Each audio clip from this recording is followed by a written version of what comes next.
A paz do Senhor Jesus, irmãos. Nesse momento, quero trazer uma reflexão para você que está ouvindo essa palavra de Deus, que possa penetrar no seu coração e gerar frutos.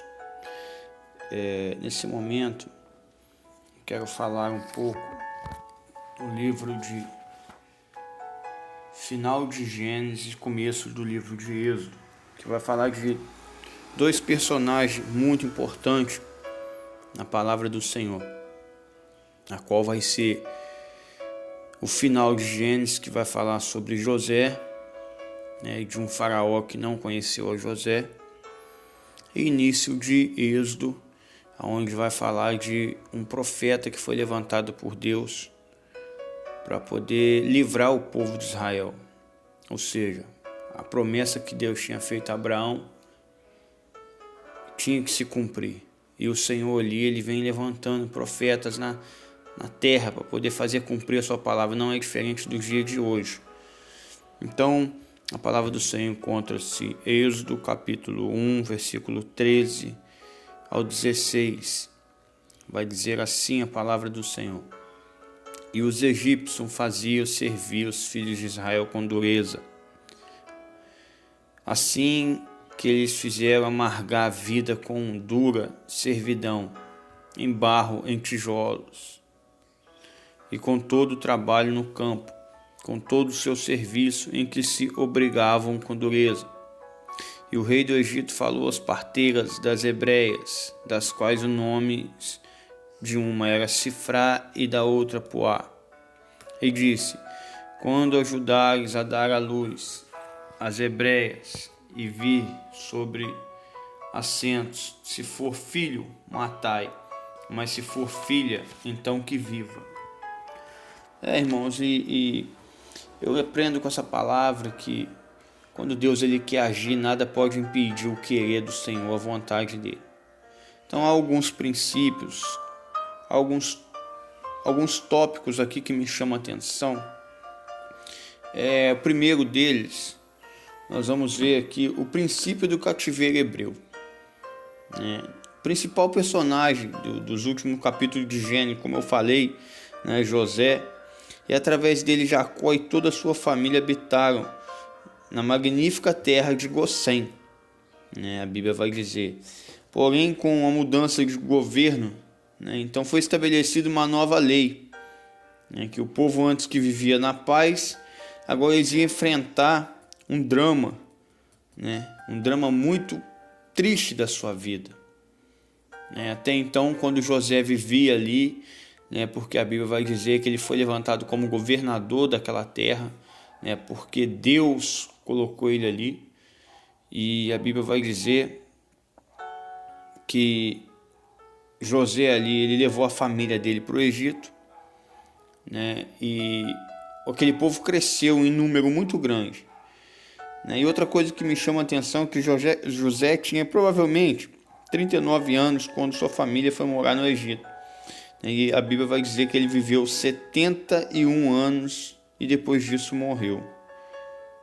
71 anos no Egito, tá, irmãos? Ele viveu 71 anos no Egito. Está lá em Gênesis capítulo 50, versículo 26. José morreu, se não me falha a memória, com 120 anos. Ou 110, aproximadamente isso aí.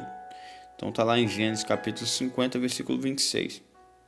E vai dizer a Bíblia que quando José partiu, a vida cômoda dos hebreus no Egito também se findou.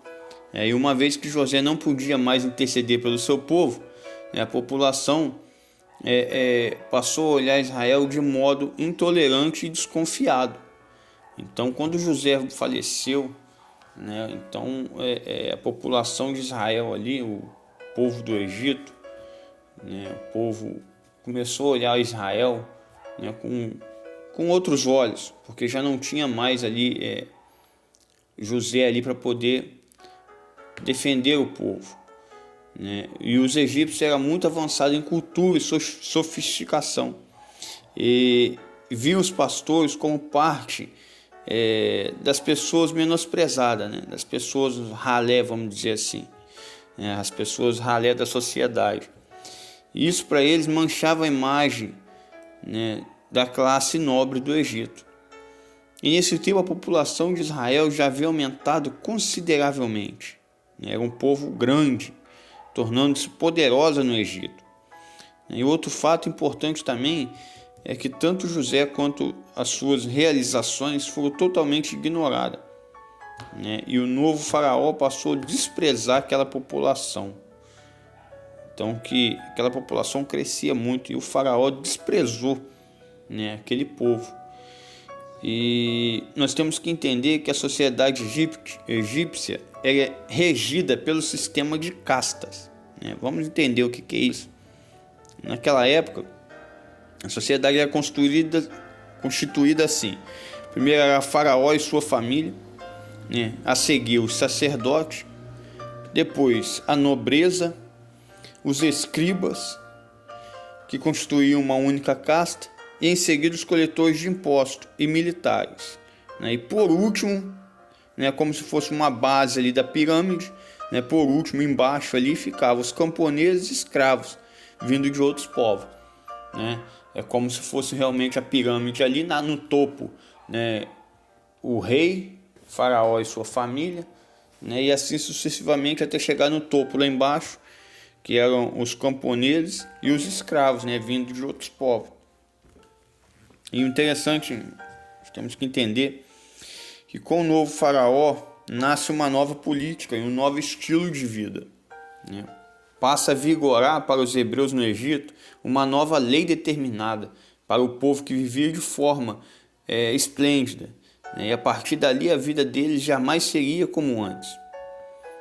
É muito claro o discurso feito por Faraó. Ele se sentiu ameaçado com o crescimento do povo. Como não era portador de nenhuma aliança com o falecido, o governador passou da fertilidade de Gossém, né, da cidade de Gossém. E o interessante ali é que através da escravidão, da chibatada, né, antes que fosse o povo diluído ao pó, eles clamaram, né, e após 430 anos, as suas orações foram atendidas. A Bíblia vai dizer lá em Êxodo capítulo 12, versículo 40, que após 430 anos, né, a oração do povo foi atendida. Nós temos que entender, irmãos, o seguinte, temos que deixar isso aqui destacado, que Deus, Ele ouviu o clamor ano após ano do povo, mas atuou no tempo certo, em que o fruto estava maduro e pronto para colher. Às vezes esquecemos de que Deus tem o controle de todas as coisas. Porém, uma coisa é certa, irmão. Quando chega o tempo dele agir, ninguém pode impedir o agir do Senhor. Isso aí é certo, nós temos que deixar enfatizado, entender bem isso aí. Não que o Senhor deixou o povo despercebido, o povo disperso, o povo que largado, não é isso. O Senhor ele não fez isso, mas ele agiu no tempo certo. Então a própria Bíblia vai dizer que para tudo há um tempo, né? Há tempo de chorar, há tempo de sorrir, há tempo para tudo na vida. Então nós temos que entender que Deus ele entrou no tempo certo, né? Então é bom a gente interagir sobre isso aí. E Deus ele controla os eventos, né? É inevitável não fascinarmos pela maneira como Deus, da forma majestosa e grandiosa, domina todas as coisas. Embora que nós venhamos saber que o sofrimento do povo tenha sido cruel, brutal, vemos também que a poderosa mão de Deus por trás de tudo, controlando os acontecimentos e usando os eventos para formar a identidade cultural e o caráter de uma grande nação. Séculos antes, irmãos, nós temos que entender isso, o Senhor já havia falado a Abraão sobre o que aconteceria aos seus descendentes, como eles seriam libertos com mão poderosa. Está lá em Gênesis capítulo 15, do versículo 13 e 14. O Senhor afirma para o seu povo o que ocorreria e também não julgaria os seus opressores. Não existe nada debaixo do sol que o Senhor não veja, não conheça ou não controle. Então isso é importante, né? Todo o controle, tudo está na mão do Senhor, tudo. né? E o tempo da liberdade chegou para aquele povo, né? O libertador ia vir para poder tirar o povo, né? O escolhido pela mão de Deus, um líder preparado especialmente para lidar com os israelitas e confrontar Faraó. Embora houvesse planos terrenos, né, para impedir a ação divina, o nosso Deus começou a agir de forma como ele é grande. Então nós vamos entender aí que como Deus é grande, né, ele agiu da forma grandiosa, porque Faraó endureceu o coração e Deus ele entrou com agir, com poder, né? E quem pode impedir? Quem poderia impedir o fruto, né? Com o passar dos tempos, os hebreus se tornaram tão numerosos, irmãos, que passaram a assustar os egípcios. E por medo de perder a terra, os egípcios foram impedidos de agir de forma brutal e selvagem contra os hebreus. A insegurança do ódio dos egípcios tinha uma explicação: o medo, né? Felizmente, o plano de Deus e Faraó não obteve resultado, né? Então ali melhor dizendo, irmãos, o plano de Faraó ali não obteve resultado, porque nós vamos ver que Faraó deu uma ordenança ali para as parteiras, né, que tinha que matar todas as crianças que nascessem do sexo masculino e quem nascesse do sexo feminino que podia viver, entendeu? Mas então o plano dele não deu resultado, porque não foi assim que aconteceu. Então, quanto mais o povo de Deus era afligido, mais crescia, aumentava. Ao perceber, né, seus fins não eram alcançados, Faraó aumentou a dose de sofrimento e partiu para o sofrimento do povo, né, para o ódio grandioso que ele tinha no povo.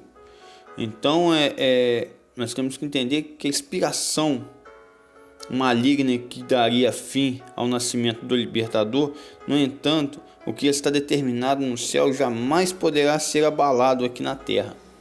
Isso é importante a gente entender também, irmãos. Se Deus tem um propósito na sua vida, né, ainda que a circunstância ela está dizendo ao contrário, né, fique tranquilo, porque se é o plano de Deus, não esquenta a cabeça, não fica abalado, né, porque Deus ele vai honrar. E o interessante nós vamos ver que essas parteiras, com o nome de Sifra e Puá. Sifra e Puá, elas são duas mulheres extremamente importantes no plano divino para o nascimento do libertador, né? Ou seja, Moisés. E o nome Sifra, irmãos, significa beleza, e Puá, esplêndida. Elas com certeza deixaram um lindo, esplêndido e exemplo para nossos dias. Temer a Deus acima de qualquer circunstância, né? Isso é importante. E elas eram parteiras hebreias, uma tarefa melindrosa, porém gratificante. Essas mulheres, irmãos, receberam um edito muito cruel da parte do faraó, né? Porque a ordem era matar as crianças e deixar viver somente as meninas, as crianças de sexo feminino. E cumprir a ordem de faraó era arriscar a própria vida, né? Então, se elas não cumprissem o que Faraó tinha dito, né, elas estavam colocando a sua vida em risco e da sua família. Então, mas elas foram além disso. Elas decidiram temer somente ao Senhor e não ser conivente com o erro, evitando derramar sangue inocente, né? E a bravura dessas mulheres teve influência direta no nascimento do libertador, né, de Moisés. Então isso é interessante nós estarmos colocando aí, enfatizando essa parte, irmãos. Por quê? Porque através, né, de uma ação dessas mulheres, né, o Senhor ali, ele entrou com providência ali e deu, né, entrou com a mão poderosa ali através da vida daquele povo. Deu àquela nação ali, né, aquilo que ele tinha prometido. E nós vamos entender que a morte ela deu lugar à vida, né? A maldade cruel de Faraó não terminaram quando as parteiras recusaram lhe atender. Elas não conheciam limites para o terror. Então, no tempo de Moisés era impossível, mano, não identificar uma casa onde houvesse um recém-nascido. A sabedoria de Joquebede durou 3 meses. E o Nilo, que deveria ser o lugar da morte dos meninos, tornou-se o lugar da salvação de Moisés. Naquele cesto estava a esperança de uma nação, e o próprio Egito, que tentara matar o libertador, foi o lugar onde ele foi cuidado, instruído e qualificado. Isso é interessante, irmãos, porque ali, dentro do próprio Egito, onde Faraó queria ali tirar a vida das crianças, nós vamos ver que Deus colocou o libertador ali dentro para ser instruído. Isso é interessantíssimo isso. E qualificado. Nós não devemos pensar que Deus está dormindo ou que Deus não está nos vendo, e que o inimigo anda vagando pelo mundo a fazer o que bem entende. Lembremos que o Senhor está acima de todas as coisas, até mesmo de nossos pensamentos. Isaías 55, 8 e 9 vai dizer: os meus pensamentos não são os vossos pensamentos, e os meus caminhos não são os vossos caminhos. O que Deus está querendo dizer com isso? Que os pensamentos dele, que os caminhos dele são maior do que nós imaginamos, do que nós temos para nós. O que nós pensamos para nós, irmãos, Deus ele tem muito além disso. Nós não fazemos noção do que Deus tem para nós. Então, as coisas do mundo, ela não pode parar o que Deus tem para nós. E muitas das vezes as pessoas não dão crédito para as coisas de Deus, deixando Deus de lado e fazendo a vontade da carne. Então isso é importante a gente enfatizar, colocar esse texto em mente. E algumas lições práticas para a nossa vida. Tudo que é grandioso passa por sérios e totalmente e tratamento antes de existir. Não foi fácil para os hebreus ali ver a liberdade do dia para a noite, porque eles eram escravos. Seu clamor durou 400 anos, mas quando chegou o tempo de ser livre, Deus agiu com mão forte. Isso é importante. E não houve quem pudesse impedir o que por ele mesmo foi determinado. Então, irmãos, quando Deus quer fazer o mover na sua vida, não se preocupa. Não vai ter ninguém que vai poder impedir o que Deus tem para você, o que Deus tem para mim. E no momento de grande provação, é comum destacarmos que nosso Deus é capaz. Ele sempre sabe tudo o que acontece conosco. Seu livramento pode chegar de acordo com o nosso horário, ou o nosso momento em que pensamos. Então não é no nosso momento, não é no nosso horário, irmãos, mas tudo no momento e no horário de Deus, na hora certa do Senhor. Por mais severa e dura que seja a provação que estivermos passando, enfrentando, elas não diminuirão o interesse de Deus. E o futuro pode parecer sombrio e podemos nos perguntar: onde Deus está? Muitas das vezes perguntamos isso quando estamos passando pelo vale, quando estamos passando por provas. Então é bom a gente conhecer e entender que Ele está no caminho. E quando chega, o que parecia absurdo se torna real e palpável para cada um de nós. Às vezes, irmãos, nós passamos por tempos difíceis, achamos que não vamos conseguir, E eu vou falar uma coisa para você, ouvinte, que está nesse momento, ouvindo essa palavra. Deus te trouxe até aqui. Deus até aqui, Ele te fortaleceu, Ele te colocou. Então, não abandone o Senhor. Se você olhar para trás, você vai ver quantos livramentos Deus te deu, Quantas cicatrizes você está carregando desse evangelho. Dias difíceis, dificuldade, luta, provações, e a gente olha para trás e fala assim: Senhor, como que eu consegui avançar, como que eu consegui chegar até aqui? Às vezes a gente não vai entender, como que nós conseguimos chegar até aqui. Às vezes fala: nossa, eu passei por tanta dificuldade, como que eu consegui? Eu vou falar para você, irmãos, como que você conseguiu. Foi a mão de Deus que te trouxe até aqui, que te colocou até aqui. Então isso é importante. Para tudo tem uma preparação e para tudo tem uma finalidade, né? Todos nós nascemos com uma finalidade nessa vida. Moisés passou por tantos preparos, expectativa e de soluções, né? Que ao deparar-se com Deus já não acreditava que poderia ser um homem para o objetivo pelo qual nasceu. Ele sempre soube desde pequeno que a sua missão era libertar seu povo. É muito importante, irmãos, quando sabemos para qual finalidade viemos nesse mundo. Não foi por acidente que nascemos nessa era. Não foi, irmãos. Saiba que Deus está buscando homens e mulheres que obedecem o propósito. Podemos até nos sentir incultos, incapazes e até mesmo desqualificados. Talvez cheguemos, irmãos, até usar as mesmas desculpas que Moisés diante do Senhor. Mas Deus chamou eu e você para as coisas loucas desse mundo, vis e desprezível. O que não é para confundir o que é. Você está entendendo, irmãos, o que Deus quer falar nesse momento?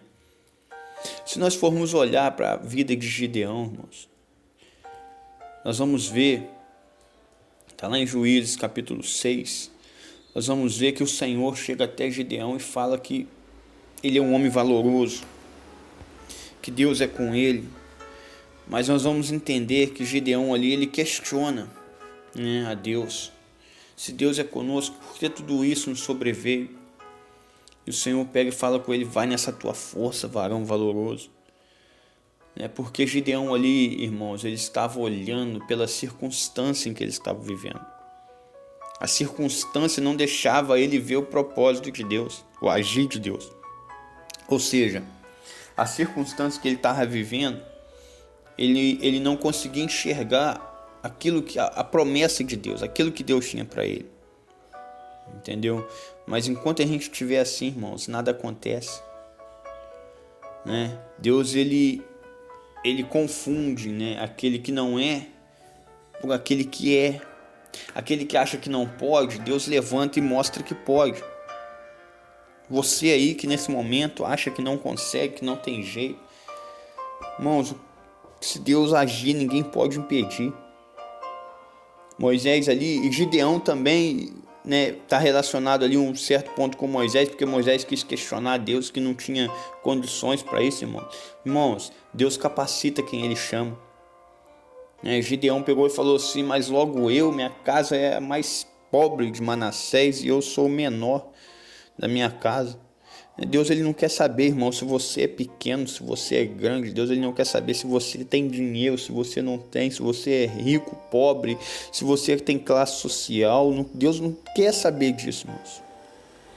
Deus, ele só quer te usar. Deus, ele só quer te fortalecer. Aleluia. Deus só quer te colocar de pé para essa obra. Aleluia. Então, irmãos, vamos aprender com a palavra de Deus. Operando Deus, quem pode impedir o agir? Mas que libertar os hebreus ou punir os egípcios? Deus queria tornar aquele momento inesquecível em toda a história da humanidade. E de uma só vez o Senhor riscou para sempre, irmãos, da memória daquela geração egípcia, retirando os hebreus do Egito. E o Senhor, sabiamente, estava pondo um fim na economia daquela nação. E por isso que Faraó não queria libertar, pois eles eram responsáveis por toda a mão de obra do Egito. Deus, em um só golpe, exterminou os primogênitos do Egito, que simbolizavam o futuro da nação. E em seguida libertou seu povo, deixando de uma só vez o Egito sem futuro e sem presente. O último golpe foi a destruição de todo o exército no Mar Vermelho, mostrando que quando ele opera não há quem possa impedir o seu agir. Então ali, irmãos, é importante ali, Deus ali, ele, no mesmo momento ali, ele arrancou o presente e o futuro. O presente ali era a mão de obra do povo hebreu, do povo que era escravo. Então o Egito ali, ele dependia da mão de obra escravizada do povo. O povo trabalhava para eles. E o Senhor ali arrancou o povo, o presente, o presente em que eles viviam, e arrancou o futuro, né, que seriam os primogênitos, ou seja, as nações que ia se levantar contra aquele povo, e ia continuar conduzindo aquele povo ali, né, numa escravidão. Então o Senhor, de uma só vez, exterminou tudo. Então, irmãos, uma coisa que a gente tem que entender: não podemos nos levantar contra o que Deus quer, contra o que Deus tem para nós, né? Uma coisa interessante que eu quero deixar aqui bem destacado: a aflição pode até durar um certo tempo, mas ela possui prazo e validade para acabar. Embora que a situação dos hebreus fosse de total calamidade, Deus estava acompanhando tudo de perto, sem perder nenhum detalhe. E por fim, irmãos, Moisés nasceu, o povo foi liberto e Faraó morreu. Nada pode impedir o agir de Deus. Em tempos difíceis, irmãos, coloquemos nossa confiança no Senhor. Você está entendendo, irmãos, nesse momento? Deus está dizendo que no tempo difícil Ele entra com providência. Em tempo difícil, irmãos, Deus Ele opera na sua vida, na minha vida. Eu estarei postando, irmãos, mais vídeo aí. E peço aos irmãos aí que compartilhem. Nós vamos estar falando aí de uma série aí de aprendizados sobre o livro de Êxodo, né, sobre o libertador, sobre o povo que peregrinou no Egito, nas terras desconhecidas ali do Egito, no deserto, tá? Nós vamos estar aí falando um pouco aí sobre essa parte aí da Bíblia, aí, Gênesis, Êxodo, Números, Levítico, Deuteronômio. Nós vamos estar falando dessa parte aí bastante, tá? E que você venha compartilhar esses vídeos aí, que possa abençoar mais vidas aí. Amém, irmãos? Eu agradeço aí pelos irmãos aí, em nome de Jesus.